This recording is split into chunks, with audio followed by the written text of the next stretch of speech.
What's going on, everybody? Mothercross 316 back with another comic book flashback. Today we are looking at the Incredible Hulk, issue number 1.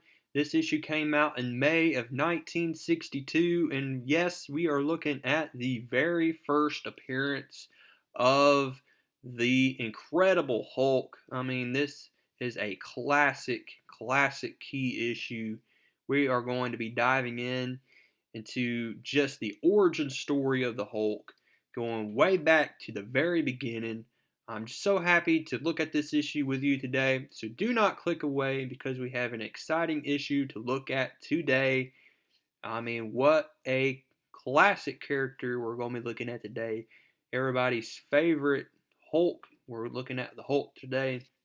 As always, this is brought to you by Stan the Man Lee, who wrote this issue. We also have Jack Kirby doing the artwork here. And so let's dive on in to part 1.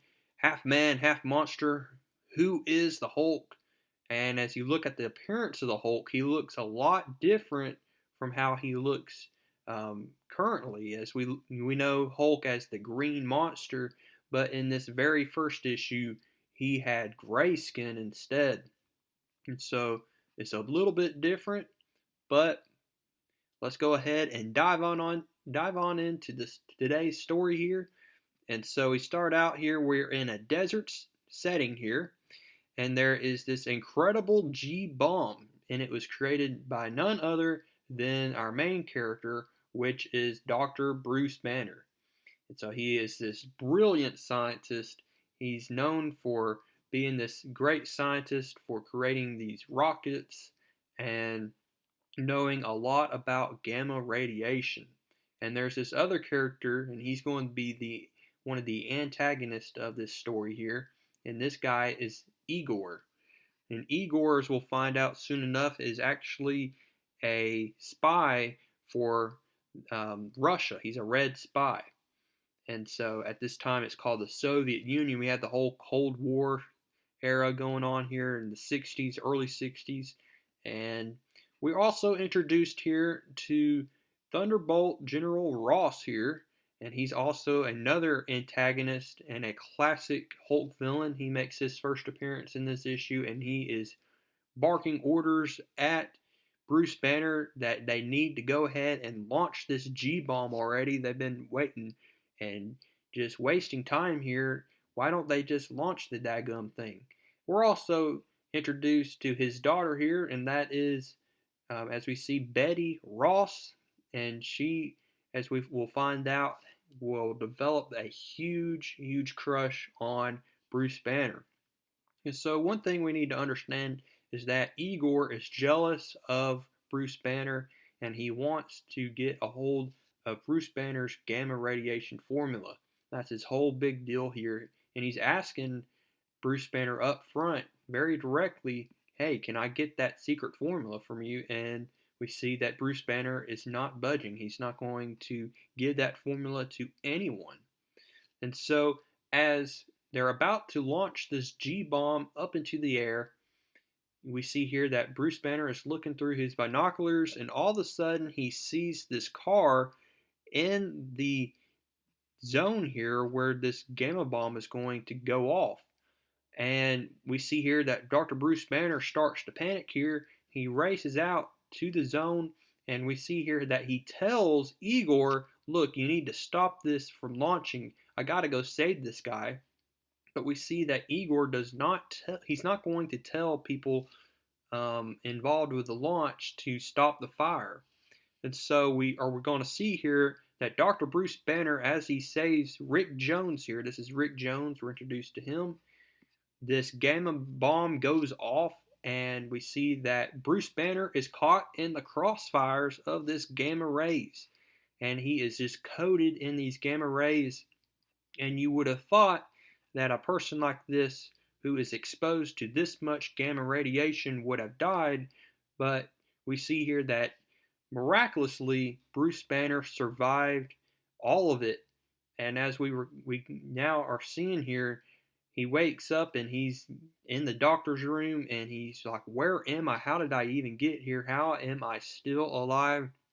And we see, as we continue the story, that Rick Jones is going to be standing by the side of Dr. Bruce Banner throughout the remainder of this issue. He has so much gratitude for Bruce Banner as we found out that Rick Jones was an orphan and that no one has ever showed him any sort of kindness until Bruce Banner.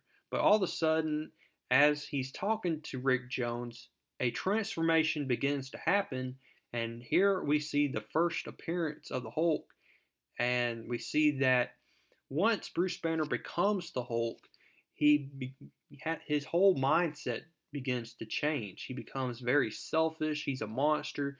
He speaks in he kind of speaks like a caveman in some ways, but he still has a little bit of Bruce Banner's brain and a little bit of his knowledge here, and all the Hulk wants to do is just to break loose and demonstrate some of his power. And we see he just crushes this army vehicle here, and the Hulk is out on the loose, and he's headed towards Bruce Banner's laboratory because even Hulk knows at this point he has to get to Bruce Banner's laboratory so that his secret formula for the gamma bomb will be safe.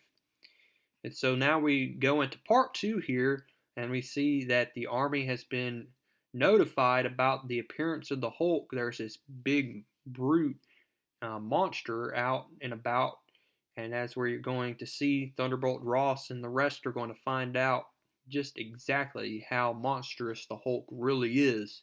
We see here that Hulk finally gets to Bruce Banner's laboratory, and we see that Igor is actually rifling through all the files trying to find this formula. He comes across the Hulk, and we see that he actually shoots the Hulk in the shoulder, but it doesn't cause any harm.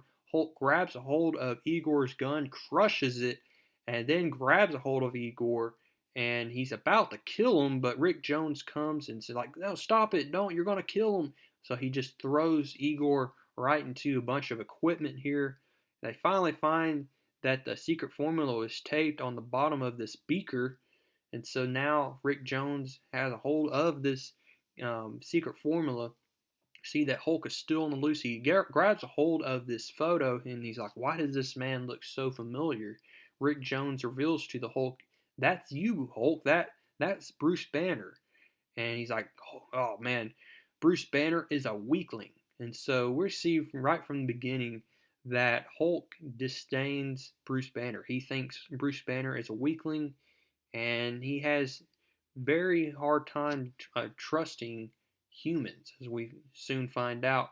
But as the first rays of dawn appear, we see that the Hulk changes back to Bruce Banner, and we're going to find out in this issue that Bruce Banner only turns into the Hulk when evening falls. And so we see throughout the day, people are going to be looking for the Hulk, but the Hulk will only appear at night. That's the only time that Bruce Banner is going to feel the effects of the gamma rays, is when nightfall comes. And so we see here that as I said, Betty Ross begins to develop feelings for Bruce Banner. She feels like Bruce Banner he needs help, and of course we find out that that's all she's going to be thinking about throughout the rest of this issue is the safety of Bruce Banner. But we see here that Bruce Banner knows that this is not going to be the last time that he turns into the Hulk, and he knows that this is just the beginning of a huge nightmare of and a huge life. As we see throughout the rest of these issues, we'll find out just how painful it is for Bruce Banner to be the Hulk. And so now we're going to finally realize a little bit about Igor. He has this sub-miniature transistor pretty much on his thumbnail, and he alerts the Soviet Union here, and they find out that there is in fact this Hulk in the United States, and word gets around, and this guy named the Gargoyle, he's going to find out a lot about the Hulk, and he's going to make a trip to America and face the Hulk once and for all. So this is going to be Hulk's very first villain that he faces up against. We see that the Gargoyle makes it to America, and this is where he's going to confront the Hulk. As we see that evening falls, Bruce Banner turns into the Hulk, and here's a little bit, as we'll see, a little coloring here of the Green Hulk, but we won't see the Green Hulk until next issue. But as we see, Gargoyle is going to grab the attention of the Hulk and Rick Jones later on. We see that again, Betty Ross thinking about Bruce Banner. She tries to go out and get some fresh air, and then she comes across the Hulk. She passes out, and here comes the Gargoyle as we continue on here, as we go on to part 5. And we see here that the Gargoyle wants to bring the Hulk back to the Soviet Union so that he can create more Hulks and make the Soviet Union just unstoppable. As we see, there's this Cold War going on, and he uses his pistol here, which causes the Hulk and Rick Jones to follow the lead of the Gargoyle. And so, as we see, the Gargoyle is going to make it in this little life raft here. They get in a rocket, and now they are in space. But as the Hulk is in space, we see that dawn begins to happen again, and he changes back into Bruce Banner. And as we just go on and continue here, we come to find out that the Gargoyle wishes that he could be human again, and Bruce Banner actually says, "Look, I can actually make you a human again if you will just listen to me." And we see here that by using gamma radiation, we see that the Gargoyle becomes human again, and he wants to get his revenge on this one dude who caused him to become the Gargoyle in the first place. We see here that there's a bunch of big blast of some kind. A bunch of guards are knocked out, and we learn here that the Gargoyle is going to have the Hulk and Rick Jones, or as we see here, Bruce Banner now. They're going to return back to America safely thanks to the Gargoyle, and we soon find out that the Gargoyle is killed by this, as we see the Soviet Union, he kills them because Bruce Banner, this brilliant scientist, got away. And so that's how we end this issue. I hope you liked it. It's a great first appearance of a classic character. I hope see you next time as we look at issue number 2. I look forward to looking at that and reviewing that. And until next time, go ahead, like this video, comment down below what you liked, and I will see you next time.